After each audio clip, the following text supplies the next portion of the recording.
Pretenden comprarnos. Mamá siempre me decía, ratón y queso, amigos son.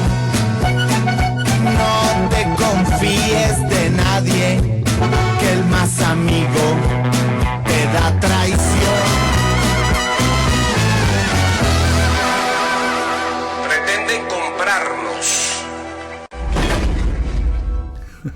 Saludos, así estamos comenzando nuestro espacio de hoy, que es la historia de las últimas 24 horas. El Foro de Sao Paulo hace una alianza estratégica con el Cartel de los Soles. Por fin se desenmascaran toditos ellos. Argentina y Uruguay quedaron a oscuras tras una falla masiva, la primera en la historia de Argentina. Fedena Gabarina suspende envíos de alimentos a Caracas y el juez militar que cazaba a traidores al chavismo fue acusado a su vez de traidor ahora y comparte las celdas, la cárcel, con sus víctimas. De eso habla a continuación José Antonio Colina de Bepes. Napoleón, la detención del coronel Ramón Alí Peñalver Vázquez es un ejemplo más de cómo la revolución se depreda a sí misma. Es un ejemplo más de cómo la revolución, cuando ya los esbirros que utiliza para ir en contra del ciudadano común y de líderes de la oposición ya no les sirve, pues los coloca en el mismo sitio de las víctimas a las que ellos persiguieron. Este coronel ascendió en el año 2016 y se desempeñó durante mucho tiempo como fiscal militar y ahora como juez. Y tiene muchos casos emblemáticos en la cual, pues, haciendo uso del poder que le daba su investidura, en algunos casos como fiscal y en otros como juez, encarceló a gente inocente. Tal es el caso del general Ángel Vivas Perdomo, quien fue, pues, encarcelado por este coronel, y también algunos oficiales, pues, que participaron en el denominado golpe azul, todos ellos secuestrados ilegalmente por esta dictadura, que utiliza el sistema judicial para perseguir a todos aquellos que de una u otra manera, pues, se han manifestado en contra de esta revolución nefasta. Hoy este coronel pasa a engrosar las filas de los servidores de la revolución que se encuentran encarcelados por ellas mismas, como es el caso del ex general o del ex jefe de la Policía Política y ministro de Interior Rodríguez Torres, también del general Ramón Balsaliota, quien fue hasta hace poco director de contrainteligencia y también se encuentra preso en las celdas del DGCIN, y ahora el coronel Ramón Alí Peñalver Vázquez, como dije anteriormente, pues ha sido utilizado por esta revolución para encarcelar a personas inocentes, y ahora que ya no le sirve, supuestamente lo acusan de haber participado en esa situación que se dio el 30 de abril con los militares que estuvieron ahí con Juan Guaidó y Leopoldo López, y en estos momentos, pues, se encuentra este coronel recluido en las celdas de la Dirección de Contrainteligencia Militar, por cierto lugar donde hay muchas de las personas que él mismo encarceló de manera injusta y sin ningún tipo de prueba. Y lo que tenemos que ver en este caso, y es lo que tiene que ver el estamento militar en Venezuela, inclusive aquellos funcionarios que le sirven a la revolución, es que ahí nadie está seguro. Vean como personas que fueron emblemáticas, personas que tuvieron demasiado poder, personas que apoyaron esta revolución o que han apoyado esta revolución durante años, en estos momentos, pues, están siendo encarcelados igualitos, de la misma manera como han sido encarcelados estudiantes, amas de casa, ingenieros, ciudadanos de la sociedad civil, líderes políticos que son inocentes. O sea, le dan el mismo tratamiento, exactamente el mismo. Lo que quiere decir que ante esta revolución nefasta que viola derechos humanos, que utiliza el sistema judicial para perseguir a gente inocente, que utiliza a los grupos paramilitares armados para ir en contra de la población, nadie está exento, nadie está seguro, nadie se puede escapar de su alcance, y lo único que puede determinar cuál es el grado de acción, de mayor o menor acción, es la voluntad y los designios del dictador, que en este caso se encuentra representado por Nicolás Maduro y su círculo más cercano que le rodea. Así que los militares tienen que verse en este espejo, tienen que verse en el espejo del coronel Ramón Alí Peñalver Vázquez, también tienen que verse en el espejo del general Balsaliota, tienen que verse en el espejo de Miguel Eduardo Rodríguez Torres, todos oficiales leales al servicio de la revolución, todos violadores de derechos humanos, todos persiguieron y encarcelaron gente inocente, y ahora en estos momentos ellos están recibiendo una cucharada de su propia medicina. Los militares tienen que verse en esa fotografía, los militares tienen que verse en esa radiografía y saber que en cualquier momento, aunque han sido leales a la revolución, aunque se han prestado para mantener de manera arbitraria y dictatorial a Nicolás Maduro en el poder, en cualquier momento les puede tocar a ellos también, porque nadie está exento de ser alcanzado por el largo brazo una revolución maligna que ni siquiera protege o ni siquiera trata de asegurar pues a los propios que la apoyan. Entonces los militares tienen que verse allí y no seguir prestándose para seguir violando los derechos humanos, no seguir prestándose para mantener al dictador Nicolás Maduro en el poder y realmente dar el paso para buscar un gobierno de transición que permita que esta dictadura salga del sitio en el que se encuentra y que pueda venir un gobierno de transición donde se instaure un verdadero imperio de la ley, donde se instaure realmente un sistema de justicia que permita que el ciudadano pueda tener acceso a ella y donde los culpables sean castigados y los que no son culpables no sean perseguidos por su pensamiento político. Napoleón, eso es todo. Gracias, José Antonio Colina de BPES. Millones de venezolanos ya se fueron de Venezuela emigrando. Miles y miles caminando. Inclusive algunos hasta Argentina. No solamente a Colombia, Perú, a Ecuador, que es una barbaridad, sino hasta Argentina. Miguel Galindo está hoy con nosotros porque él está caminando, pero a Washington. Y nos va a explicar por qué en unos minutos. Ya vamos a regresar con él, pero antes tenemos a nuestros analistas. Y así, señores, estamos comenzando con nuestro espacio de la historia de las últimas 24 horas. Gracias a las personas que colaboraron con nosotros, como Ángela Sago y su más reciente trabajo En nombre de los pobres los multiplican. Cómo la sociedad civil se organizó para tumbar al anterior dictador, a Hugo Chávez Fría. Lo regresaron después, pero no es la sociedad civil quien precisamente lo regresó.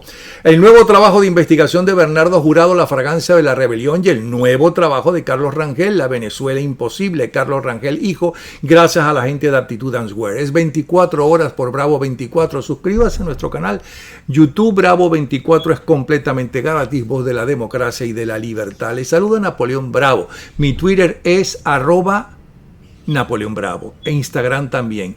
Y les recomiendo nuestra página para conocer un poco lo que ha sido la cultura pop hasta ahora y esos recuerdos de los héroes deportivos, cinematográficos, las noticias, las películas, las canciones de moda.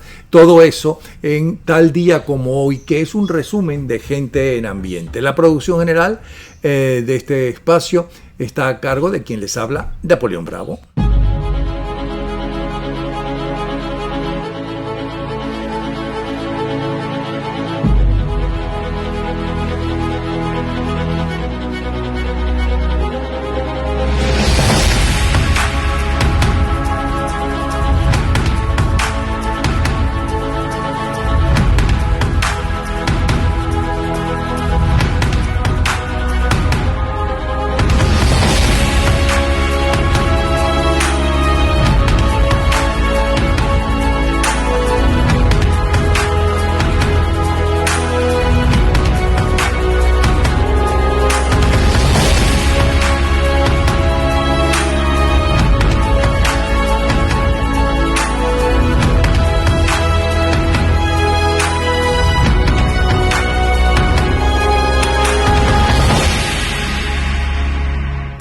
Vamos ahora a ver qué dice parte de la prensa norteamericana. Estas son las noticias y que dicen también las agencias de noticias en las últimas minutos, en las últimas horas. Por ejemplo, tenemos el New York Times. Apagones masivos sacuden a Argentina y Uruguay, afectando a millones de personas. La falla eléctrica se originó aparentemente en 2 líneas de 500.000 voltios en un corredor desde la presa de Yacyretá, que sirve también a Argentina y Paraguay, pero ¿por qué ocurrió? Aún está siendo determinado. La empresa estatal de servicios públicos de Uruguay, UTE, dijo que lluvias torrenciales recientes habían dañado algunos sistemas. Los apagones afectaron al mismo tiempo zonas de Paraguay, de Chile y de sur del Brasil. Ese es el New York Times. Vamos ahora con USA Today. Para USA Today, el principal titular, Donald Trump, dice que sus partidarios podrían exigir que no deje el cargo después de 2 periodos. En un tuit hoy domingo, Donald Trump sugirió que de ganar un segundo periodo, quienes lo apoyan tal vez no quieran que deje la Casa Blanca en el 2025. Y anteriormente ha bromeado con esa idea, incluso en un evento público en abril, donde dijo que tal vez podría permanecer al menos 10 o 14 años. Me recuerda a alguien con esas afirmaciones. Vamos ahora con el New York Times. No, Wall Street Journal. Comprar hecho en Estados Unidos, hecho en USA, no es una opción, dicen algunas empresas. Anticipando las audiencias públicas sobre el plan arancelario de Trump hacia China, que están pautadas para comenzar este lunes, cientos de propietarios de negocios lidiando por encontrar alternativas a las importaciones chinas instan a la administración de Donald Trump a que abandone los planes de aranceles contra ese país. Este espacio es gracias a la gente de Aptitude Dancewear en el centro comercial Magnolia Shops en Coral Spring. Vamos a ver qué dice ahora a esta hora el CNN, una de las agencias de noticias y de las canales de televisión prohibidos en Venezuela. Gran apagón afecta a Argentina y Uruguay. Una falla masiva en el sistema de interconexión eléctrica dejó a toda Argentina y Uruguay sin servicio de energía. Es el principal titular. Por otro lado, de Estados Unidos aseguran que haya muerto el tercer minero boliviano atrapado. Estos son noticias, pero esto es en Chile. Es un minero boliviano, pero es una mina chilena. Es otro titular. En un tercer titular, Estados Unidos intensifica ciberataques en Rusia, según reporta The New York Times. De eso justamente hablamos en el día de ayer, porque esta noticia lleva más de 24 horas en el aire. Vámonos ahora a NTN 24, a ver qué nos dice NTN 24 a esta hora. Es lo siguiente, habla del proceso electoral para elegir al nuevo presidente de Guatemala.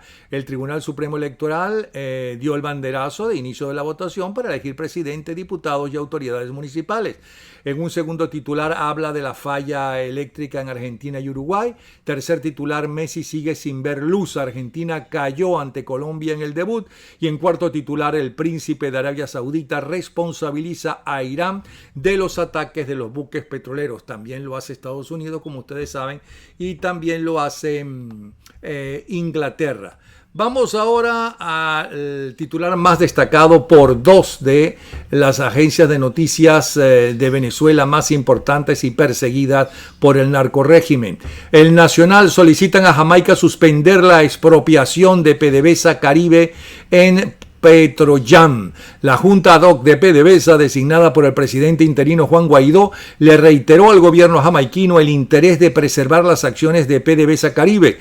Jamaica debe entenderse con los representantes legítimos, respondió. Segundo titular, ministro de la Unión Europea abordarán esfuerzos diplomáticos por Venezuela. La alta representante de la Unión Europea para la Política Exterior, Federica Mogherini, informará a los ministros sobre los primeros contactos llevados a cabo por su asesor especial para Venezuela, Enrique Iglesias. Y en tercer titular del Nacional, asedio a Catedral de Managua previa misa por liberación de los presos políticos.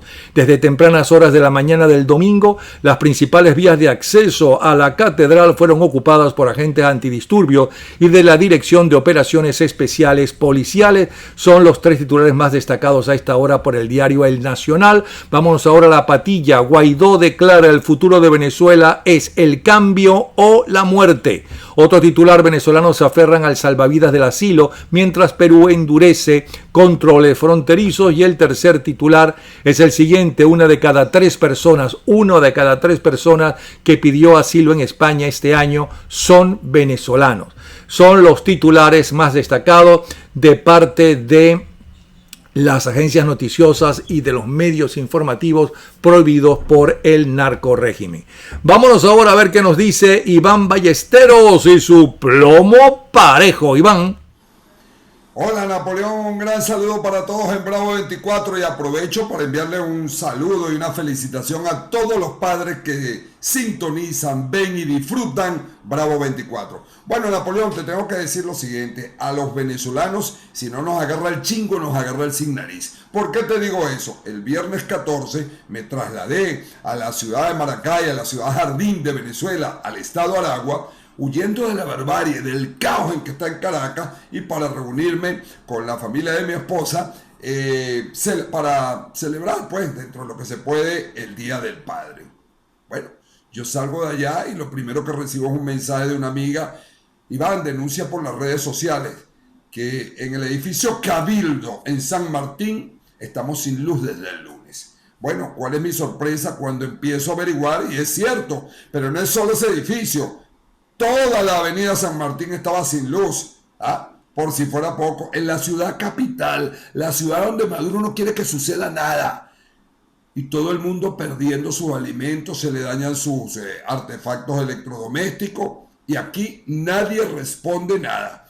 Pero yo salía de Caracas y ella me daba esa información. Y yo al salir de Caracas, bueno, resulta que particularmente Iván Ballesteros en su casa tenía 3 días sin agua. Y así como estaba yo, estaban muchas personas. Voy por la carretera, menos mal que había echado gasolina, porque en Caracas no hay gasolina. Por la carretera, las bombas cerradas. Había una bomba llegando a la encrucijada de Napoleón y aquello era para coger palco. La cola que había desde la bomba salía a la autopista. En un país que tanto Hugo Chávez Frías, que el diablo lo tenga en su gloria ya en la quinta paila del infierno, y Nicolás Maduro dicen que este es un país soberano, libre, independiente, y por demás revolucionario, porque el AMPA llegó al poder acá. Bueno, y entonces yo veo aquello y yo digo, bueno, es que estamos en otra época, Napoleón. En otra época, la Fuerza Armada Nacional a lo mejor hubiera actuado, hubiera dado alguna respuesta, le hubiera dado hasta un golpe para sacar la delincuencia del poder. Pero resulta que la Fuerza Armada, de la Fuerza Armada lo que queda es el recuerdo, porque esta está tan corrupta como todos los miembros que forman parte de la alta revolución. Y esto te lo digo, porque aquí tenemos que olvidarnos de golpe. Pero aquí nuestros políticos también quieren que nos olvidemos de intervención. De una intervención multinacional que venga a poner orden dentro del caos que hay en el país y que está afectando a otros países, que ya traspasa las fronteras lo que está sucediendo en Venezuela, que está afectando la economía de muchos países, y la paz, la estabilidad de esos países donde han llegado venezolanos huyendo de la barbarie revolucionaria, porque aquí no hay solución de nada.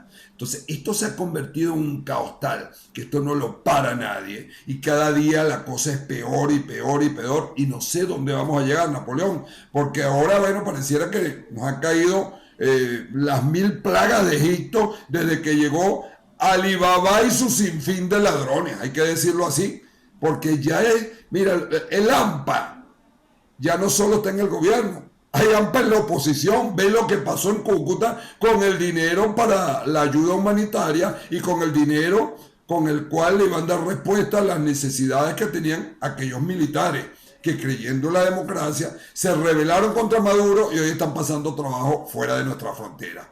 Bueno, eso es para que más o menos vea cómo está la cosa acá. Eso es todo por hoy. Hasta la próxima en Bravo 24. Gracias, Iván Ballesteros. Saben que ustedes pueden seguir a Iván Ballesteros por su tweet Plomo Parejo. Plomo Parejo. Bueno, señores, él se llama Miguel Galindo. Así como hay millones de venezolanos que han emigrado por la crisis que vive Venezuela, cosa que niega el régimen, que hay crisis, y miles han salido caminando, decíamos, que no salen caminando solamente a Cúcuta, no. Salen caminando a Perú, a Ecuador y han llegado caminando inclusive hasta Argentina. Pues él ha decidido, en protesta para llamar la atención de los medios sobre la situación de Venezuela, caminar desde Miami hasta Washington. ¿Por qué razón? Bueno, lo primero que quiero hacer es hacerle frente a toda esta campaña que está siendo financiada en Estados Unidos por el régimen, como Codepin y Hands of Venezuela. Estas organizaciones están aquí tratando de distorsionar la opinión pública y no había nadie que le hiciera frente a todas estas organizaciones para aclarar qué es lo que está ocurriendo realmente en Venezuela. Por ejemplo, culpan al presidente Trump y a las sanciones que él está aplicando sobre el régimen de la crisis y la falta de medicina. Culpan al presidente Guaidó diciendo que él está siendo financiado para dar un golpe de Estado. Todas estas cosas están siendo promocionadas aquí en Estados Unidos y no había quien le hiciera frente. Entonces, esto es una iniciativa ciudadana. Decidimos caminar para rendir tributo a nuestros hermanos que se van caminando y a la vez aclarar esas cosas, llamar la atención de los medios para aclarar de que eso no es así y sobre todo intentamos llegar a la Casa Blanca para que tengamos una voz y que se escuche cuál es la voluntad de nosotros los venezolanos. Bueno, pero la Casa Blanca está clara lo que pasa en Venezuela, vamos a estar claros. ¿Cuántos días llevas caminado ya? Porque desde Miami hasta aquí, caminando, si son 4 horas en automóvil y a 100 y pico kilómetros por hora, ¿cuánto es caminando? ¿Cuántos días llevas caminando?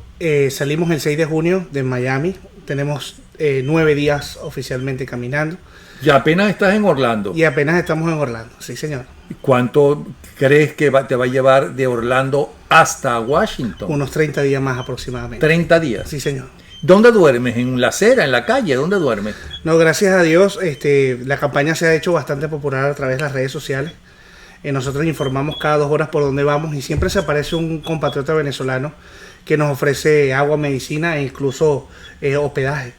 ¿Ah, sí? Sí, señor. Que tú no conoces hasta ese momento. No los conozco hasta ese momento. ¿Y cómo saben exactamente dónde conseguirte? Porque una cosa es decir, bueno, voy a llegar a Daytona. Bueno, es que no puedes ir por Daytona, porque queda al otro lado. Uh-huh. Voy a llegar a Hollywood. En Florida hay un Hollywood. Correcto. A Hollywood.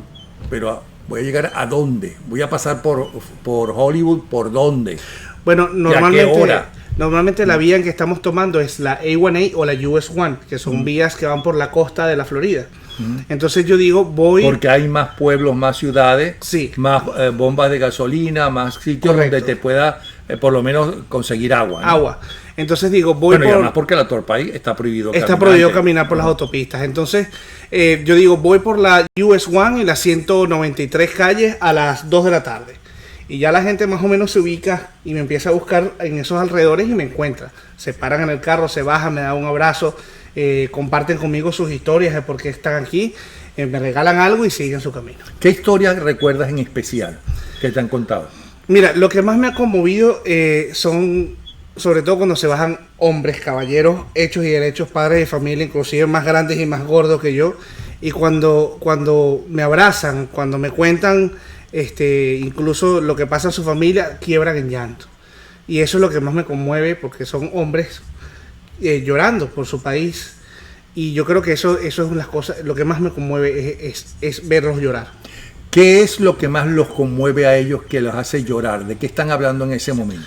Bueno, la separación familiar, el caos que vive su familia, la muerte que han sufrido porque tienen familiares que se han muerto por falta de medicina.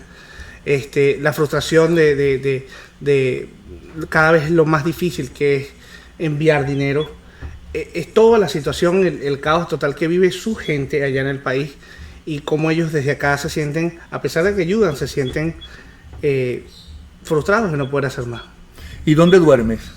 Ellos, hermanos venezolanos, me han ofrecido hospedaje. Me dicen, te puedes quedar esta noche en mi casa. Todos los días, durante todos estos días, has conseguido una casa diferente para poder dormir. Sí, incluso me he encontrado veteranos de guerra americanos que en una oportunidad de estos 10 días me ofrecieron su casa. Cuando le conté la historia de lo que estaba tratando de hacer, me abrieron las puertas de su casa. Y ahí hubo un día que me enfermé por insolación y una compatriota venezolana me pagó un hotel para que me recuperara. Todo ha sido colaboración de nuestros hermanos. Pero cuando hablas de los veteranos, porque de los venezolanos lo entiendo, lo comprendo y conozco al pueblo venezolano, pero de los veteranos de guerra que dice que te ofrecen tu casa, ¿qué te han ofrecido en concreto? Primero, están muy curiosos de por qué tengo una bandera de Venezuela y voy caminando por su calle. De hecho, una de las recomendaciones que me dieron fue que además de tener la bandera de Venezuela, tuviera una bandera americana por respeto. Pero ellos se sienten curiosos. Cuando tú le cuentas la historia, independientemente... Ellos se sienten que te ven a lo lejos, se acercan y te preguntan... No, normalmente ocurre cuando yo hago una parada, porque yo hago paradas donde hay, en los negocios que hay más cantidad, estaciones de servicio, McDonald's, Dunkin' Donuts, Starbucks. Entonces ahí son los sitios donde también se congregan los... ¿Por qué? ¿Qué quieres decir donde hago una parada? ¿Por qué? ¿Qué haces ahí? Normalmente voy al baño, recargo agua, descanso 20 minutos en la sombra y sigo caminando. Ah, no es que te pones a dar una charla. No. Normalmente me siento, y esos son sitios donde los señores van a tomar café y como buenos curiosos me preguntan, oye, ¿y esa bandera? ¿Y por qué está sudado? Y cuando les cuento lo que estoy intentando y lo que está ocurriendo en Venezuela, se sienten muy, independientemente de si son demócratas o republicanos, están totalmente en contra de lo que es la dictadura, en contra de lo que es la opresión del ser humano. Y bueno, en este caso el señor Kevin se llama, me ofreció su casa. ¿Qué significa? ¿Que dormiste en casa de esta Sí, familia? me dijo, mira, esta noche cuando termines de caminar, llámame. Normalmente cuando yo cierro la caminata, informo a mis seguidores en dónde estoy, y hago un cierre. Ahí me van a buscar, me llevan a dormir en donde me ofrecen, y al día siguiente en la mañana me vuelven a dejar en el mismo punto. ¿Y cómo surge esa idea? ¿Por qué una caminata desde Miami, ¿no?, hasta Washington? ¿Y qué piensas hacer en Washington? Bueno, la idea surge de que yo veo que el régimen está financiando fuertemente campañas mediáticas en todas las ciudades importantes del mundo. Y yo desde Pero pongo en duda que la gente lo crea, porque ya la gente en su mayoría sabe exactamente que en Venezuela hay una dictadura y hay una crisis humanitaria. Sin embargo, hay voces importantes como la senadora Ilhan Omar, una senadora de los Estados Unidos, que dice que el presidente Trump es el culpable por la finanzas. Pero eso debe ser de extrema izquierda, una demócrata Pero el extrema problema, izquierda. recuérdate, no una demócrata, no, sino exacto. el grupo extremista que también tiene ese partido, ¿no? Correcto, Que está pero con Sanders y va esa gente. Recordemos que vienen elecciones el año que viene en Estados Unidos. Ajá. Y desde mi punto de vista, yo creo que en Venezuela necesitamos una intervención humanitaria armada. Entonces yo creo que si la mayor cantidad de ciudadanos estadounidenses no están de acuerdo con que eso ocurra, para el presidente Trump sería, por ejemplo, un suicidio político realizarlo. Porque en las próximas elecciones no lo van a apoyar ni van a votar por él, porque van a decir que es un imperialista que está ocupando Venezuela por el petróleo. Que Sí, pero los seguidores de Trump ni se molestan en escuchar a esas voces, menos a Sanders. No. Y lo que ven es Fox. Sí, ven Fox que News. ahí no van a Correcto. conseguir nada Pero yo que hablo, no sea de derecha. Claro, eso Ajá. tienes toda la razón. Ajá. Pero yo hablo de personas, lo vimos en la embajada de Washington, cómo intentan confundir a la gente en general, diciendo que el presidente oficial es Maduro y todo esto. Y bueno, Que el presidente oficial es Maduro. es Ajá, Maduro, sí. sí. Ajá. Eso es lo que intentan decir. Claro, eso es lo que dicen los partidos comunistas del mundo. Correcto. Ajá. Y mi intención al llegar a la Casa Blanca, sería genial que me recibiera el presidente Trump, ojalá. Y quiero comunicarle que más allá y por encima de cualquier partido político, los venezolanos no estamos de acuerdo con el diálogo. La mayoría de los venezolanos no estamos de acuerdo con que se realice unas elecciones sin el cese de usurpación previo, y que queremos eso, el cese de usurpación, gobierno de transición y elecciones libres en ese correcto, específico Claro, orden. pero Guaidó ha insistido ya varias veces que ese es el orden. Pero porque el problema, insisten que hay gente que dice que no, que ahora va a haber unas elecciones antes del 732, pero Guaidó ha dicho varias veces que el orden es el que desde un principio se dijo. y yo estoy totalmente de acuerdo con el presidente Guaidó, pero no confío en la gente que lo rodea. Bueno, pero eso es su palabra y además es el presidente de la Asamblea Nacional. Creo que como presidente de la Asamblea Nacional tiene que hacer lo que diga la mayoría. Correcto. ¿No? Otra cosa,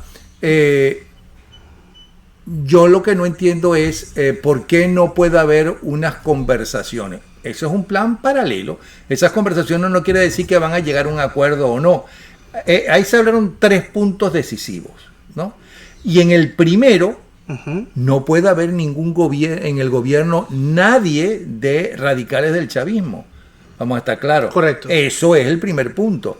¿Por qué crees que hay tanta gente que dice que no, que eso va a ser traicionado y que va a haber un acuerdo para que quede y que entonces se vaya Maduro? Y han hablado hasta de Diosdado Cabello. Por favor, si inclusive Marcos Rubio ha dicho que lo que se trata, o sea, parece que está más claro Marcos Rubio que mucha gente. Ojalá que Marcos Rubio tenga la razón, de que no va a haber ningún Diosdado ni nada de eso.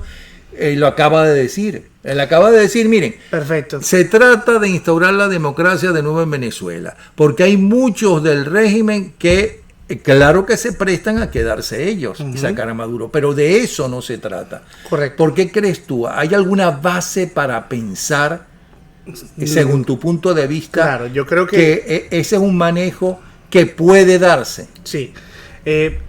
Es simplemente que no podemos darnos el lujo de correr ese riesgo. Es mejor denunciarlo. Es mejor denunciarlo de una vez. Escuchamos, por ejemplo, Mike Pence, que dice que ir a esa negociación en Oslo fue un error. Escuchamos a Almagro, que ha sido uno de los más grandes respaldos internacionales que hemos tenido, diciendo que la reunión es un error. Entonces, desde nuestro punto de vista, tenemos que, como ciudadanos, independientemente de cualquier partido político, expresar libremente nuestra opinión. Y lo que quiero con esto es que otras personas comunes y corrientes hagan cualquier acción para que expresen su voluntad. ¿Y tú estás metido en algún partido político? ¿Has estado metido en algún partido político? Nunca, jamás he pertenecido a un partido político. Pero tu acción, ¿quién te apoya en tu acción? O sea, ¿quién financia? Porque ¿de dónde sacas el dinero? Mira, inicialmente cuando yo manejo unas redes sociales y hice un foro abierto en donde la gente daba su opinión de qué podíamos hacer. Inicialmente la idea original era hacer una caravana a Washington, pero la logística de eso era sumamente complicada y el tiempo político, yo creo que es ahora que hay que ejecutar cualquier acción que se vaya a ejecutar. Veía las noticias en ese momento de la gente que se iba caminando y dije, me voy caminando, esa es la solución. Y luego conversé con mis jefes, porque yo trabajo como cualquier persona aquí en Estados Unidos. Mis jefes son venezolanos y le comenté, mira, quiero hacer una caminata a Washington de 35 días. Al principio se rieron de mí, pero cuando vieron la seriedad de que es algo serio, me dijeron, oye, mira, creemos en ti, creemos en que lo vas a lograr y bueno, tómate los días necesarios y cuenta con tu sueldo. Y más allá del dinero que yo tengo de mi sueldo, no he necesitado gastar mucho, Napoleón, porque todos me lo facilitan en el camino a nuestros hermanos. Pero por lo menos te vas a tener que comprar un par de zapatos. Sí, por supuesto, eso me lo he financiado yo. Pero lo que es la estadía, el agua, cualquier necesidad que se me ha presentado en la vida, todo ha sido producto de la colaboración de todos los hermanos. Pero aquí todas las tardes llueve, y llueve como si estuviéramos en el trópico. Llueve muchísimo, es verdad que llueve por corto tiempo, pero muchísimo. ¿Cómo haces? Ok, la mayor preocupación mía es el sol, porque el sol te agota, te satura. Cuando llueve, para mí, es una bendición, porque puedo caminar más rápido, me siento fresco, me relaja el cuerpo. El problema en realidad son las tormentas eléctricas. Claro. Cuando hay tormenta eléctrica no podemos caminar. Este es un sector en el mundo donde más muertes hay por rayos. Sí, incluso si tú eres porfiado y sigues caminando, la policía te saca de la vía, te manda a buscar. ¿Y cómo haces entonces? Ahí tengo que parar. Por eso es que el tiempo en que nos vamos a tardar es incierto. Porque si agarra una tormenta eléctrica, definitivamente tienes que parar. Ajá, y si estás en medio de la nada, porque a pesar de por donde tú vas, hay muchos pueblos, y etcétera, etcétera, pero hay partes donde no hay absolutamente nada. Donde no hay absolutamente nada. ¿Cómo haces? Bueno, en ese caso habríamos que armar... Porque ni siquiera debajo de un árbol, porque es más peligroso. Es más peligroso. Estar debajo de un árbol. En ese caso habrá que tomar el riesgo. Ahí no hay de otra. A menos que haya algo cerca, no. Ligando que venga un sheriff y te dé la cola. Exacto, ¿no? Pero de resto, ese es el reto. ¿Cuál es el peor momento que has pasado? Porque ya vemos que el mejor momento es cuando se te acercan los venezolanos, cuando te abrazan, cuando te cuentan su historia. Bueno, el peor momento, Napoleón, fue haberme equivocado de lo que era el pronóstico de la vía. Yo esperaba que toda la A1A, que es la que va por la playa, iba a ser como es en Miami, como es en Fort Lauderdale, que está lleno de restaurantes, que está lleno de discotecas y que hay muchos sitios para ir al baño, para cargar el agua, para comer. Resulta ser que después de Boca Ratón ya no hay más sitios de ningún tipo, incluso no hay acera para caminar. Y lo que hay son mansiones, son casi 30 millas de puras mansiones y no hay nada. Y yo ya me había metido por ahí, no había un sitio donde parar, no puedes regresarte, no hay un puente por donde cruzar y tuve que caminar casi 25 millas sin un sitio donde sentarte, sin ninguna sombra, sin donde recargar agua o ir al baño. ¿Cuántos son 25 millas en kilómetros? Son aproximadamente casi 30 kilómetros. ¿Qué edad tienes? 34 años. ¿Cuándo empezó a interesarte la política? Hace más o menos 4 años. Tenía un personaje en las redes sociales que se hizo bastante popular. Pero cuando empezaron... ¿Qué personaje? Se llamaba el Rey Tuki. Ah, ¿ese eras tú? Sí, señor. Ajá. Entonces, llegó un momento en que yo veía que ninguna de la prensa le permitían expresar lo que estaba pasando. Y reconocí el poder de las redes sociales y dije, bueno, yo tengo 180,000 seguidores en ese momento y en vez de hacer payasadas, quizás puedo usar mis redes para informar. Y desde ese momento se convirtió en una bola de nieve. Fue cada vez más creciendo, me fui metiendo más, cada vez fui involucrándome más en la resistencia, en mandar insumos, en ver cómo podía colaborar, hasta que el punto en que ya tener el personaje y hacer comedia se me hizo estúpido, porque ¿cómo le haces comedia cuando se están muriendo niños? ¿Cómo haces comedia cuando...? Hay personas que lo hacen y es su profesión, pero yo tuve la opción de decir, no, ya voy a parar, y yo cedí la cuenta a unos muchachos que están en Mérida, que son de Resistencia, que convertimos la cuenta en un portal informativo. Y luego de todo este periodo de esterilidad política que fue antes de la llegada de Guaidó, que fue todas estas elecciones fraudulentas, yo estaba asqueado de todo lo que estaba pasando, hasta que llega el presidente Guaidó y nos devuelve la esperanza, porque hay que decirlo así. Y dije, bueno, sí, vamos a retomar, vamos a usar esto para seguir luchando, para seguir informando. Pero tú no tuviste esperanza cuando, por ejemplo, Ramos Alup se convierte en el presidente del Congreso, de la Asamblea Nacional, y empieza a acabar con las fotos de Chávez, y luego cuando Capriles, y luego cuando Leopoldo López. Claro, ese ha sido el problema. Yo creo que es que no es la falta de esperanza, sino que tenemos esperanza y después nos las acaba. Tenemos esperanza y luego las acaba. Y como yo no creo... ¿Tenemos esperanza y no las acaba, o tenemos esperanza, exigimos demasiado y nosotros nos la acabamos? O tenemos esperanza y dejamos todo el trabajo en las manos de los demás, y se nos acaba. Que eso es yo que creo que es el mayor error. Dejar todo en manos de un Mesías, dejar todo en manos de Guaidó, dejar todo en manos de Oscar. ¿Y qué puede hacer la gente que te está viendo si no salir a manifestar? El poder ciudadano no tiene límites. El poder ciudadano es algo que he aprendido, es algo que pudimos ver, por ejemplo, en la toma de la embajada en Washington. Siempre hay algo que hacer. Incluso a mí me dice, cuando la gente se insulta en las redes y uno le dice a otro, tú lo que eres un guerrero de teclado. Si la gente supiera lo importante que pueden ser los guerreros de teclados para repostear y difundir información. Entonces yo creo que sí, que es hora de que nosotros, las personas comunes y corrientes, asumamos la responsabilidad de rescatar el país, más allá de cualquier personalidad política. ¿Qué más puede hacer la gente, además de salir a la calle? Bueno, te puedo decir que otros ejemplos que han surgido a través de esta campaña, me han escrito, mira, podemos hacer lo que tú estás haciendo en Ecuador. Yo, no me tienes que pedir permiso, hágalo. O podemos, ¿qué te parece si nos concentramos en la embajada de Venezuela en Perú? Yo, no me pidan permiso, háganlo.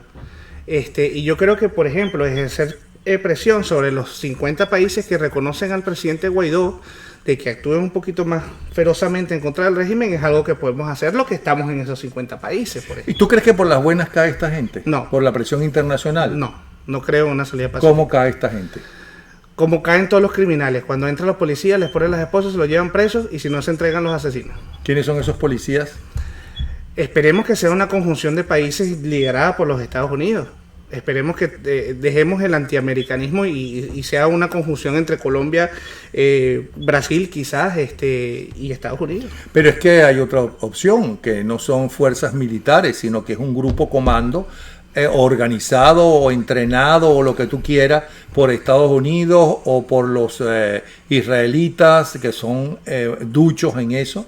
Imagínate tú, desde finales de los 40 buscando a los criminales nazis, ¿no?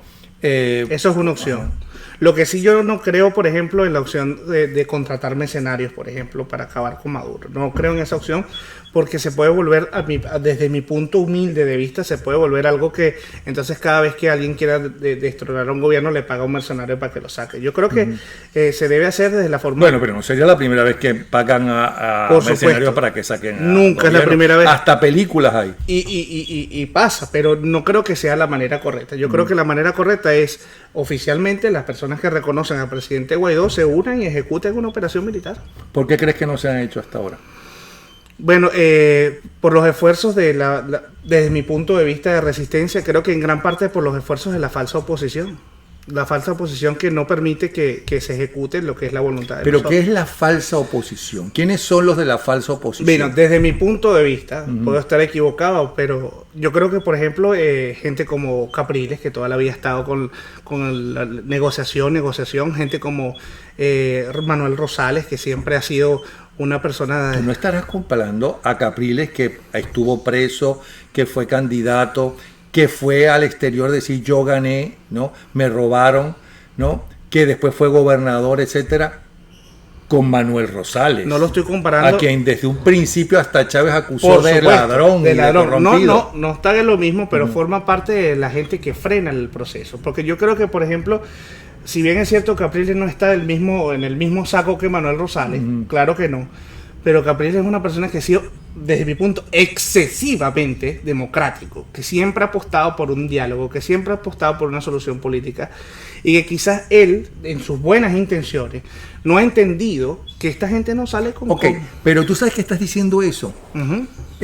Y sí, yo conozco a Capriles. Capriles es excesivamente democrático y siempre lo fue. No ahora solamente. Siempre. No con esta dictadura, ni siquiera con la de Chávez, desde antes, cuando llega siendo el más joven que llega a presidir el Congreso Nacional. Correcto. Pero es que esa generación, no lo estoy justificando, ni apoyando, ni rechazando. Esa generación, es decir, ustedes se formaron con todos los defectos en una democracia. No Correcto. saben lo que es luchar con una dictadura. No. Y unos tardan más y otros tardan menos en decir, bueno, por las buenas, o tardan más o tardan menos en decir, bueno, hasta aquí llegamos. Correcto. Que no se diga que no hicimos lo imposible para hacer pacíficamente lo que Y él tenemos lo que ha hacerse hecho. con la Y eso hay dictadura. que Yo creo que reconocerlo. eso es lo que hizo Capriles. Sí, totalmente cierto. Él ha hecho... Pero lo no imposible. por eso lo voy a odiar. No, yo no lo odio. Yo simplemente pienso que no es la solución acorde a lo que necesita el país. Claro. Punto. Ajá. Entonces, esa es la posición que tú dices que es, oposición. La oposición vendida, la oposición... Pero a él, ¿a quién está vendido? Que no facilita el proceso de intervención. Esa es la oposición. En el que tú crees. En el que yo... Pero él no cree. Exactamente. Ajá. Pero ¿qué es lo que queremos? Él no cree aparentemente. Digo, Aparentemente, yo no lo sé, yo no bueno, he hablado con él. Ajá. Vemos figuras como Ramos Ayú, el mismo Ramos Ayú, que yo creo... No estarás comparando a Capriles no, con Ramos por Ayú. supuesto que no. Pero también Ramos Ayú forma parte de la oposición que frena ese proceso. Por supuesto que no lo estoy poniendo en el mismo sitio, pero es esa gente que frena el proceso de intervención. Yo creo que la última vez que voté en Venezuela fue el 16 de diciembre por la asamblea. Y yo no voy a hablar a favor de Ramos Ayú ni en contra, porque ya con Capriles ya es suficiente. Yo estoy sacándole al señor información, que ese es mi trabajo. Exacto. No me pongan a mí que si estoy con fulanito, que si estoy contra... Aquí está él siendo el entrevistado e invitado del programa. Sí, señor. Así que pues adelante. Pero yo creo que... No, tú sabes que los que están contra a tu posición juzgan que yo estoy en tu misma posición y nos atacan a los dos. Ajá. Los que están a favor tuyo, ¿no? Consideran que porque yo te hago esas preguntas que estoy en contra tuyo, bueno, yo estoy haciendo y tratando de informar a la gente Claro. lo más objetivamente posible, si es posible ser objetivo en el mundo, en cualquier circunstancia. Pero Napoleón, bueno. Ajá. tenemos 20 años viviendo en dictadura. Es momento de que alguien haga las preguntas incómodas. Es momento de que alguien tenga posiciones encontradas. Pero posiciones políticas, no posiciones Es criminales. que como yo pienso, es que yo veo las pocas veces que yo me meto en el Twitter, pero yo tengo una persona que se encarga de leer los Twitter que me manda para que me digan, bueno, dime si hay alguna crítica válida que para solucionar el programa, mejorar el programa o lo que sea, me lo dice. Pero de repente yo me meto y las insultadas que se pegan entre ellos, da la impresión que el enemigo no está en Miraflores, sino que el enemigo está en el partido donde yo no estoy, que el otro partido es el enemigo. Y eso es lo que nos ha hundido. Correcto. ¿No? Pero es que eso Totalmente no de es acuerdo. solamente en Venezuela. Aquí escuchando, por ejemplo, cuando las elecciones internas, por ejemplo, de los republicanos en Miami, tú decías, pero bueno, lo que decía, se insultaban entre sí. Tú decías, bueno, pero yo no voy a votar por esta gente si tuviera que votar. Correcto. ¿No? Ellos mismos se unen. En lugar de estar diciendo, yo les propongo, si ustedes votan por mí para gobernador, yo propongo hacer esto y esto y esto, porque he consultado a tales empresas y me dicen que esto es factible. Claro, previamente se va a hacer una licitación. Ustedes están de acuerdo con que se haga este puente, que se haga tal cosa, no sé cuánto, voten por mí. Pero no decir, es que otro compañero mío de partido es un cara sucia, Un y no sé mujeriego, cuánto. o lo que sea. Eso hunde a los partidos. Sí. Y eso pasó en Venezuela. Eso pasó en Venezuela. Los que iban a los medios de comunicación a insultar al otro eran los políticos, Sí, no eran señor. los periodistas. Sí, Nosotros sí. entrevistábamos a la Correcto. gente, ¿no? Es más, Luis Herrera lo dijo, quien se mete con su familia se arruina. Y lo dijo por Eduardo Fernández, que se estaba metiendo con el gobierno de Luis Herrera. Pues se arruinaron, fíjate. Bueno, y no por eso. ¿Cómo se hizo el MAS? El MAS se hizo denunciando a otros partidos. Correcto. Así se hicieron los liderazgos del MAS. Unos resultaron buenos líderes, otros resultaron pésimos Como nació líderes. Voluntad Popular. Ajá. Bueno, yo creo que los partidos políticos tienen que empezar a darse cuenta que la democracia está en peligro con los populismos. Sí, señor. Y que hay que perseguir a los corruptos. En el fondo, yo no creo que esa sea la prioridad de los pueblos, los corruptos, sino los argentinos no se babearían como se babean la mitad de ellos por una delincuente como la Cristina Kirchner. Por supuesto. Y no digo yo que sea un delincuente, es la justicia argentina quien la está enjuiciando. Vamos a estar claros. Sí. Bueno, y le están enjuiciando por algunas de las muchas cosas y no las más graves, por cierto. Pero yo creo que los partidos tienen que hacer eso. Tienen Correcto. que empezar a darse cuenta, bueno, llegar al poder es importante, porque no hay ningún político que no sueñe ser presidente y llegar al poder. No hay ningún partido que no trabaje para llegar al poder. Pero llegar al poder, ¿para qué? Para hacer el país mejor, supongo yo. Claro. No para hacer negocios y cosas de eso. Pero antes de eso tenemos que recuperar el país. Y Bueno, ese es el problema. Claro, Entonces, lo digo en líneas generales. estamos Ajá. discutiendo quién es el que va a ser el próximo, quién es el que va a ser y no es protagonista. insultándonos mutuamente, la oposición insultándose mutuamente. Trabajen y luchen y denuncien y lleguen al pueblo sobre las vagabunderías que está haciendo esta gente. Correcto. Pero no que si fulanito Y escúchennos, Sí. porque esa es la otra. Tienen que escucharnos. No puede ser que... Y ese es el gran problema que tenemos en una dictadura. Va en contra... lo que se ejecuta va en contra de lo que es la voluntad de la mayoría. Eso, tenemos que aprender a escuchar la voluntad de la mayoría. Y la mayoría lo ha dicho claramente. No queremos diálogo. No queremos diálogo. Al presidente Guaidó se lo han gritado. Pero déjame decirte una cosa. Lo primero que hace buena parte de la población en el mundo entero es echarle la culpa al otro. Por eso. ¿Por qué es que Chávez Frías ganó por una mayoría, la mayoría que fue a votar, porque tampoco fue tanta gente a votar, ganó la única vez que ganó, que fue la primera vez? ¿Por qué? Por el desprestigio de los partidos políticos. Por supuesto. ¿Y quiénes desprestigiaron a los partidos políticos sino los propios dirigentes políticos que iban a los medios a echarse mierda? ¿O es que era lo que decía? No se echaba mierda, se echaba mierda. Sí, señor. ¿Qué hicieron con Carlos Andrés Pérez? ¿Quién destituyó a Carlos Andrés Pérez? Que ese fue el primer gran golpe que se le dio a la democracia. Destituir un presidente en ejercicio. Correcto. ¿No fueron los adecos? Sí, señor. Y no lo votaron de Acción Democrática a Carlos Andrés Pérez. Sí, señor. Como décadas antes quisieron votar a Rómulo Betancourt, ¿no? Por eso no podemos volver tampoco al país que éramos antes de todo este no, desastre. no. Porque los AD y COPEI tienen grandes defectos, pero también tienen grandes virtudes en sus gobiernos. La clase media surgió de la clase pobre, ¿no? Como nunca antes en la historia de Venezuela, gracias a AD y COPEI, sí, señor, y su gobierno. Que después se fue deteriorando y todas esas cosas es otra cosa. Pero la denuncia era, como hacía Carlos Rangel, entre otros, o Uslar Pietri, era para acomodar el sistema, no para insultarse ellos entre sí. Correcto. Y hundirse todos ellos. Correcto. Pero ¿qué pasa si ustedes llegan al poder sin experiencia y con tanto dinero? ¿No tienes miedo de corromperse? Por supuesto, es que precisamente por eso la resistencia no busca hacer la política. Yo no busco por ningún tipo de puesto. Yo lo que sueño y admiro y espero es que nuestro país se libere y se enrumbe hacia un cambio. Pero yo no quiero ningún... ¿Qué cambio quieres? Mira, me gustaría que Venezuela se convierta en un país que no solo depende del petróleo, por ejemplo, que empecemos a explotar todas las bondades que tenemos como el turismo. Bueno, eso le decía Uslar Pietri, hay que sembrar el petróleo. Exactamente. Y me gustaría que los dirigentes políticos no fueran... te comentaba que el 16 de diciembre votamos en contra de los chavistas, en contra de cualquier persona, sea quien sea, que sea opositor. Ahí no vimos si era Julio Borges, si era Ramos Ayú, si era... sea quien sea. Ahí en esa Asamblea Nacional del 16 de diciembre se votó en contra del chavismo. Se votó a que ellos dejaran de ser mayoría en la Asamblea y ganamos. Pero ahora tenemos que aprender que en el futuro, antes de votar, tenemos que ver también por quién estamos votando. Porque hay ciertos personajes por los que no deben tener más cabida en la política venezolana. Ramos Ayú. Con pruebas. Ramos Ayú no debe tener más política. Porque hay pruebas de su deshonestidad. No. ¿Hay pruebas? Claro que las hay. Pues tienen y que mostrar familia en pruebas. Odebrecht. Tiene todavía. No, pero el Están hecho todos los de expedientes. que el esposo de Bueno, y algún él- familiar esté en Odebrecht no significa que es él esté. verdad. Estoy aquí como abogado del diablo. Te entiendo Porque un perfectamente. momentico, a mí no me echen la culpa de si algún amigo de mí, un familiar mío que no Por conozco, supuesto que etcétera, no. es un delincuente, un No vagabundo. tienes nada que ver. Sí. No tiene nada que ver con Pero eso. te voy a poner un ejemplo. Timoteo Zambrano, él no puede tener más cabida en la política. Él es uno de los que está diciendo que hay que ir a elecciones con Maduro en el poder. Eso es una estupidez.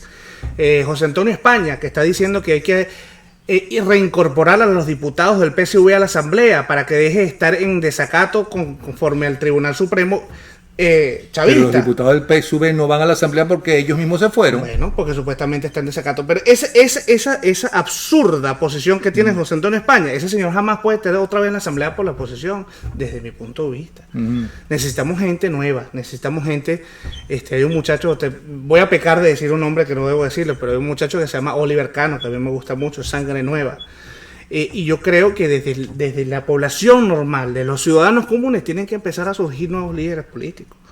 Porque No, eso claro. Fíjate lo que pasó exactamente con Ramos Alú, con Eduardo Fernández y demás, que a pesar del mérito que tiene Gustavo Machado, Jovito Villalba, Rómulo Betancourt y Rafael Caldera, ellos fallaron en la formación de los que iban a suplantarlo. Y yo creo que eso tiene que ver con la reelección. Yo creo que fue un error, porque yo creo que tú eres un presidente, estés 4 años o estés 8 porque existe la reelección, ya no deberías poderte lanzar otra tercera vez, ¿no?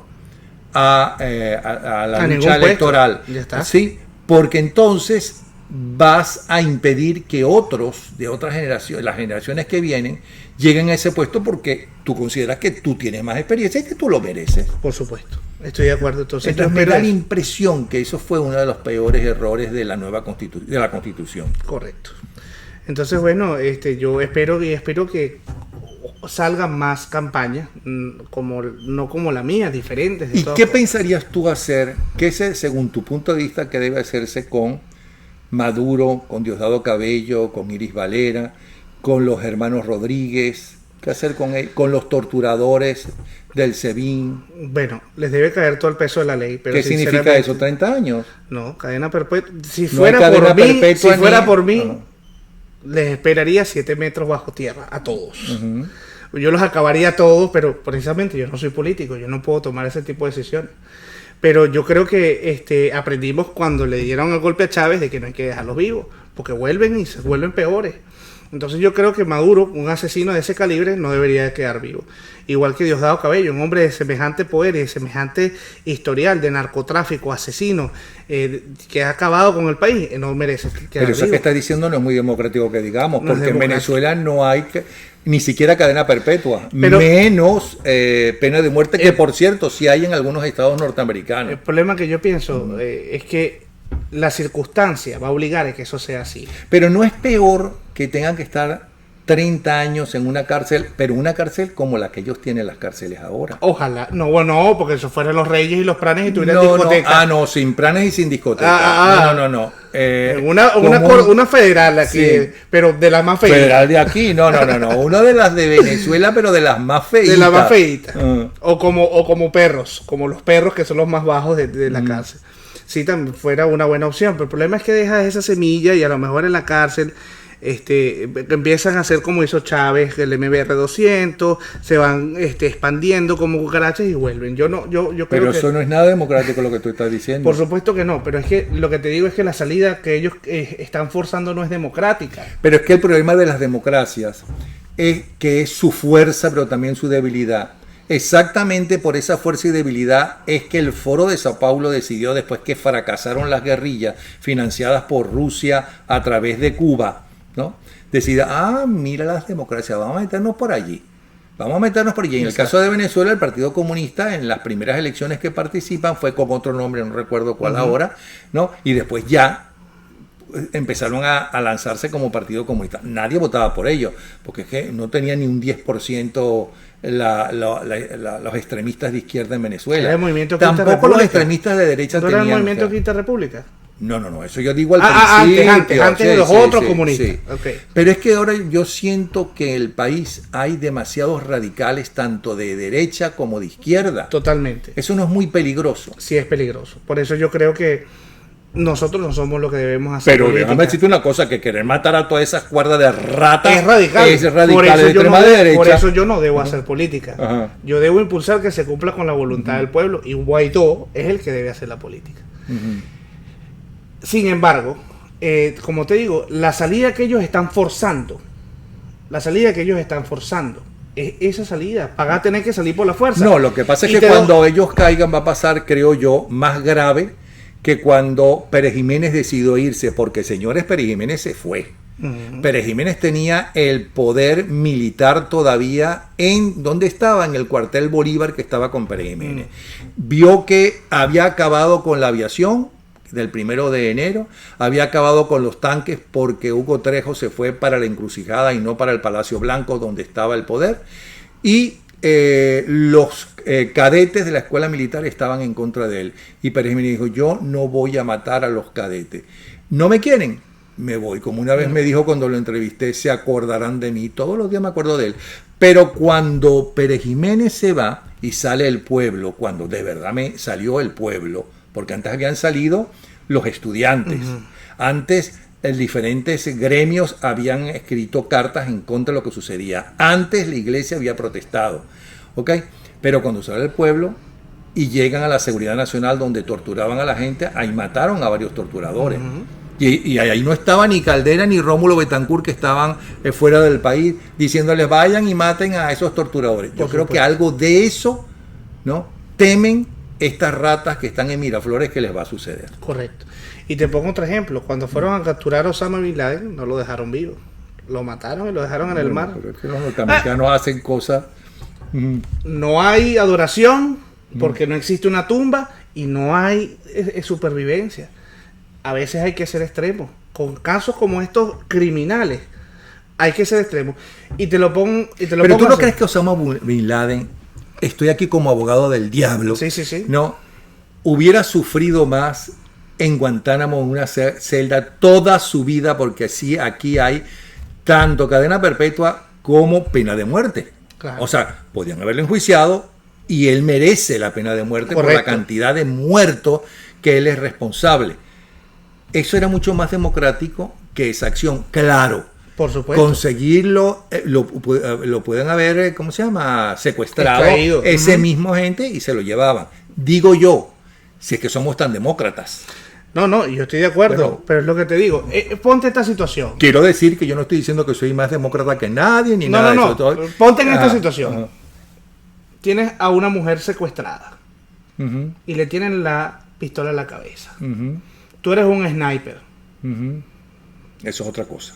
Eso es lo que está pasando porque en Venezuela. Ese tipo es un asesino que está matando. Eso es lo que está pasando en Venezuela. Es un secuestrador que tiene a Venezuela con la pistola en la cabeza. Y lamentándolo mucho, los snipers es la intervención militar. La única manera de que este secuestrador entregue a Venezuela y la deje libre. Pero la única manera democrática de pegarle un tiro a esa rata delincuente de Miraflores es que la rata delincuente de Miraflores, ¿no?, esté... ¿cómo se llama?, con una pistola, una metralleta, apuntándote a ti. Entonces, y nos está apuntando tú lo matas todos y ya los días. está. Venezuela está secuestrada. ¿Cuántos muertos? Más muertos que en Siria. Sí, ese es el problema. Entonces hay que acabar con los secuestradores de la manera que se acaba con los criminales. Estoy de acuerdo No es democrático. No es democrático. Pero ellos no están buscando salidas democráticas. Si ellos buscaran salidas democráticas, sí. Si ellos ahorita, por ejemplo, se dijeran, bueno, nos vamos, estamos inhabilitados. Ellos, las ratas. Claro, estoy hablando de ellos. Si ellos dijeran, bueno, mira, señores, nos vamos. No, pero ellos no se van a ir porque ellos no son políticos. Ellos son una cuerda de narcotraficantes. Ellos son unos delincuentes. Algunos habían estudiado en la escuela militar, otros no estudiaron en ningún sitio y demás. Pero lo que son fundamentalmente son unos delincuentes narcotraficantes. ¿A dónde se van a ir? A Cuba. Cuba no los va a aceptar. Bueno, según la última negociación se iba a ir a Dominicana. ¿Y cuánto tiempo iba a estar en Dominicana? ¿Cuánto tiempo? Ajá. No creo que mucho, porque nos va a durar mucho ahí. Pérez Jiménez y Trujillo, sí, no Trujillo, y Batista. Pérez Jiménez y Batista se fueron con el dictador de República Dominicana y cuando le empezó a pedir el dinero que tenían, tuvieron que salirse de República Dominicana. Por eso yo no creo Y que... Pérez Jiménez terminó preso y enjuiciado en Venezuela. Vamos a estar claros. ¿Y tú crees que el poder de Diosdado Cabello da para que con No me hagas preguntas de que yo le haría a Diosdado Cabello, porque entonces dejo de ser demócrata. Perdón. Ok, entonces ya nos entendimos. Porque es que yo creo que él no puede, por ejemplo, pagar en Venezuela, tiene demasiado poder. Incluso no puede pagar en Estados Unidos. La única solución es acabar con el secuestro. Acabar con el secuestro. Bueno, esto está un poquito largo. Sí, fíjate señor. la hora que es. Vamos a despedirnos. Bueno, suerte entonces, Muchas Miguel gracias, Galindo. Napoleón. Siga usted caminando, ¿no? Hoy vas a dormir en Orlando. Hoy dormimos en Orlando y mañana salimos de Cocoa Beach en la mañana. Ajá. ¿Y hasta dónde piensas llegar Si mañana? Dios mediante, a Smyrna Beach es la próxima parada. Son 25 millas más al norte de Cocoa Beach. Ok. Bueno, suerte. Muchas gracias, y, Napoleón. cuenta con nosotros. Y es un para honor el estar Rafael. contigo acá. ¿Y por qué no nos mandas información todos los días? Con de todo lo el que gusto vive? del mundo. Y lo pasamos por aquí. Sí, ¿Te señor. parece? Claro que sí. Chévere. Compromiso. Encantado. Encantado. El honor Ok. es mío. No, Napoleón. mío. Muchas gracias. Estos son los jóvenes de ahora. Bueno, vamos a ver los no tan jóvenes, pero pertenecen a la invasión maracucha, porque los maracuchos invadieron Orlando, y para bien de Orlando, por cierto. Aquí está Damaso Jiménez, señores. Aquí está Damaso. Bien, ¿cómo está Napoleón? Feliz Día del Padre a ti y a todos los seguidores de Bravo 24. Bueno, les saluda Damaso Jiménez, mi cuenta en Instagram y en Twitter, @Damaso Jiménez. Vamos a comentar un poco las noticias más impactantes de la Florida en las últimas 24 horas. Tiene que ver, bueno, una como el acto conmemorativo de Pulse, el golpe que conmovió a toda una nación, evolucionó en un movimiento que unió a personas en todo el mundo en eventos de recordación durante este fin de semana para conmemorar a las 49 víctimas del club fallecidas en la masacre ocurrida en el año 2016. Para muchos familiares de las víctimas, pues esta semana, específicamente el 12 de junio, tiene significados diferentes. Algunos perdieron un ser querido, otros fueron sobrevivientes. Algunos simplemente sufren el odio que se vivió aquella noche del 2016 en el club nocturno Pulse en Orlando, Florida. Luego de 3 años las heridas siguen latentes sin importar el tiempo que pase. Por ejemplo, para Mayra Alvear, madre de Amanda Alvear, una de las 49 víctimas de la peor masacre ocurrida en Florida Central. Tanto en Florida como alrededor del mundo se recordó el tercer aniversario de la masacre en este club nocturno. La masacre de Pulse fue en su momento la de mayor número de víctimas de la historia moderna estadounidense. Fue superada en el 2017 por la matanza en Las Vegas Strip con 58 fallecidos. En Orlando, las iglesias hicieron sonar sus campanas 49 veces y se planeó un oficio por la noche frente al Club Pulse, que permanece cerrado desde la tragedia, desde la lamentable tragedia. Bueno, algunos sobrevivientes se congregaron frente al club poco después de las 2 de la mañana, hora en que comenzaron los disparos. La dueña de Pulse, Bárbara Pombe, creó una fundación para erigir un monumento y un museo en el lugar. Se han recaudado hasta ahora 14 millones para el proyecto, que tiene un costo de $50 millones. Se han elegido 6 firmas de diseño como finalistas y en los próximos meses, bueno, dicen que van a dar a conocer el nombre del ganador. La inauguración está prevista para el 2022. La policía, recordando pues esta masacre, identificó a Omar Maten como el hombre que abrió fuego esa madrugada en el club nocturno gay en Orlando, Florida, y dejó 49 muertos y 53 heridos, en la que es considerado pues la peor masacre en la Florida Central y la segunda en la historia de los Estados Unidos. Este joven fue abatido por la policía después de una toma de rehenes en la que la discoteca Pulse, que se prolongó durante más de 3 horas. El joven había nacido en Nueva York y era de padres afganos. Aunque el movimiento gay y LGBT lideró los actos por la conmemoración de esta masacre, miles de latinos también se congregaron en los diferentes actos, ya que de las 49 víctimas, 24 eran de origen hispano en la Florida Central. La mayoría puertorriqueños y dominicanos, entre ellos un venezolano, Simón Adrián Garrillo Fernández, para el momento, con 31 años de edad, tenía casi 10 años viviendo en Orlando y fue a Pulse ese domingo con un grupo de amigos, luego de haber llegado de un viaje desde Nueva York. Pero la otra nota tiene que ver justamente con el tema electoral, sobre todo con uno de los estados más cambiantes como es la Florida. Algunos analistas consideran que justamente en Florida aún le falta mucho a los demócratas para derrotar las intenciones reeleccionistas del presidente Trump. El primer debate de los precandidatos demócratas a la presidencia se hará en Miami a finales de este mismo mes de junio, en uno de los territorios más demócratas de la Florida. La semana pasada la dirigencia demócrata se reunió en Orlando para definir la estrategia a seguir para ganar uno de los estados más controversiales y mutantes para las elecciones del 2020. Sin la Florida es imposible que Trump logre la reelección, ha dicho, por ejemplo, un analista político de Telemundo como Mike Hernández de la agencia Mercury. De acuerdo con Fernando Amandi, presidente de la empresa encuestadora Bendixen y Amandi International, no se puede sacrificar la Florida y pensar que se puede hacer una barrera en el resto de la nación. Hay que pelear en todos los estados claves. En lo que sí están de acuerdo tirios y troyanos es en la necesidad de conseguir nuevos votantes. El Partido Demócrata de Florida ha prometido $2 millones para hacer campaña y registrar por lo menos 200,000 nuevos votantes. Él es alcalde de Tallahassee y es candidato a la gobernación de Florida. Andrew Gillum busca llevar a las urnas a 1 millón de electores. La elección del 2018 deja en claro que los votantes urbanos son demócratas, pero como lo afirmó el mismo analista Hernández, no pueden seguir perdiendo los condados rurales 70-30. La lectura hasta el momento que aparece publicado en los principales medios del estado, desde aquí del estado de la Florida, es que los demócratas no están haciendo lo suficiente para lograr una victoria para este 2020. Bueno, seguiremos en contacto mañana, Napoleón y amigos de Bravo 24. Gracias, Damaso Jiménez. Muchas gracias, Damaso Jiménez. Bueno, señores, en 24 horas nos vemos para ver qué sucedió y cómo pasan las próximas 24 horas a la historia. Cuando un niño no se puede operar, es gracias al bloqueo. Esto es mentira y aquí te lo vamos a demostrar.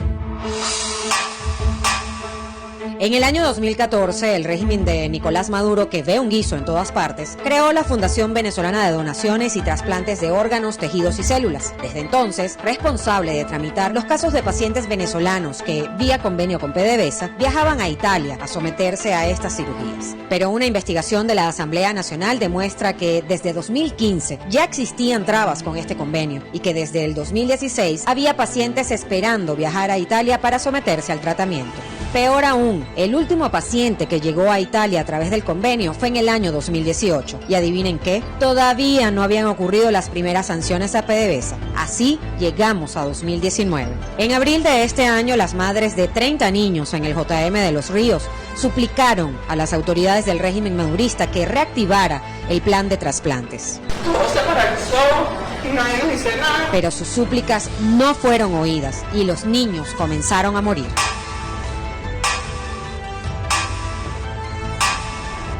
Y Jorge Arriaza, una vez más, mintió y dejó más claro que nunca que la muerte de niños esperando un trasplante no es por las sanciones. El documento que mostró Arriaza lo que reseña es una deuda que tenía PDVSA para el año 2018 con la Asociación de Trasplante Italiana, pero las primeras sanciones contra PDVSA llegaron en enero de 2019. Peor aún, si de verdad hubieran querido salvar la vida de esos niños, hubiesen apelado a la excepción por razones humanitarias y que el régimen ya ha usado antes para, por ejemplo, importar semillas de la industria agroalimentaria. La única verdad es que han llegado al extremo inenarrable de dejar morir niños para victimizarse ante el mundo, culpar a las sanciones y seguir protegiendo las fortunas millonarias que han hecho a costa del sufrimiento de los venezolanos. Por respeto a los que han fallecido, hagamos que la verdad triunfe. La muerte de niños esperando trasplante no es culpa de las sanciones.